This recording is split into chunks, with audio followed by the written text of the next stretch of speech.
Among the banking industries anywhere in the world, Hong Kong can be described as being one of the most competitive.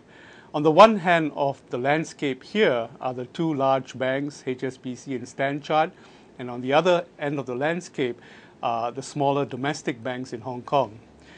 But one bank that can be described as a homegrown Hong Kong institution that has become increasingly regional and has the opportunity to grow internationally is the Bank of East Asia. I'm very pleased to be able to speak today with Mr. David Lee, the chairman of Bank of East Asia and also an icon in Hong Kong's corporate scene. Thank you very much for speaking to us, Mr. Well, thank you for interviewing me. Thank you. And you must have had a very interesting year in the last year in terms of how the bank has evolved and many different opportunities coming your way, as well as a number of challenges that you faced. And how would you describe what the bank has gone through in the past year? I think last year was one of the most eventful years in my banking career.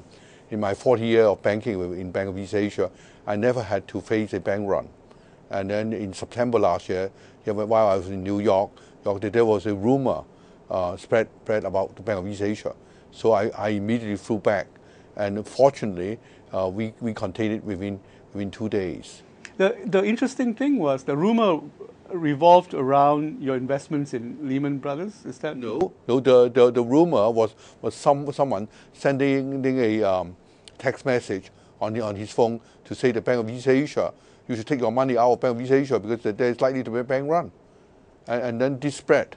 And this is amazing that it can happen in Hong Kong, where very well-regulated industry, and where the industry is. And at that time, it already had deposit insurance. Did you? Yes. Right, and yet there was a bank run on the bank, yes. Basically. But you had the strong support of the regulators. We had strong support from the government, the regulators, and also fortunately our depositors and customers as well. Yes, let's put our finger on your depositors. What did you learn about the importance of depositors and customer, relationships that actually helped you overcome that phase? Well, I was very grateful to my staff who actually stay throughout the night to pay back our depositor for those small depositors who want to take their money away from the bank.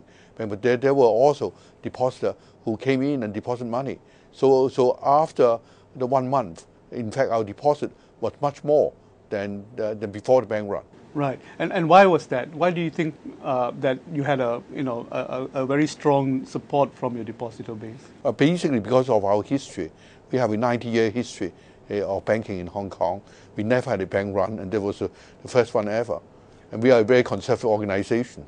And of all the banks in Hong Kong, for it to happen into your bank, yes, was very interesting because you've got a very good reputation, a strong, a client base in Hong Kong in that sense.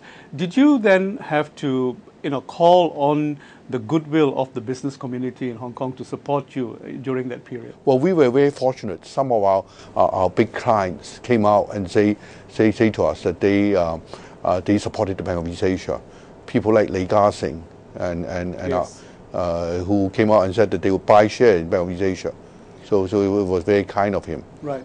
And then right after that crisis was the internal problem. You had an incident of an internal fraud on your credit-linked derivatives business. Oh, that was before. Okay. That was in August. But you reported the loss of 284 million in October, basically. In October, yes. Right. What did you learn from that episode? What did I learn from that episode? So I learned 4 things from that episode. The first thing is you have to have a very good sound internal check system, which we had, fortunately for us. Secondly, you should rotate your staff. No matter how trusting they are, you must rotate your staff. That's the second thing. Thirdly, is transparency is very, very important. Transparency to your customers, to the transparency to everyone in the whole process. In the whole process, okay, is extremely important. And then we feel that some of our measure could be more transparent. Right. And then fourthly, the computer system. We have to upgrade our computer system basically because it was not self-checking enough.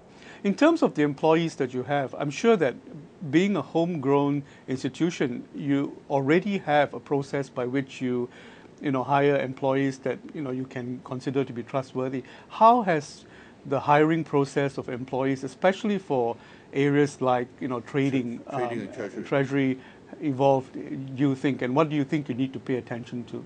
I think rotation of duty is extremely important, and also to have basically better people supervising it.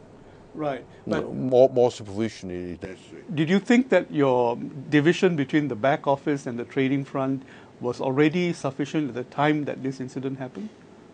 Well, it was not sufficient enough. Then that was the reason why it happened. But since then, we have improved the system, and then I think that it's much better now than before.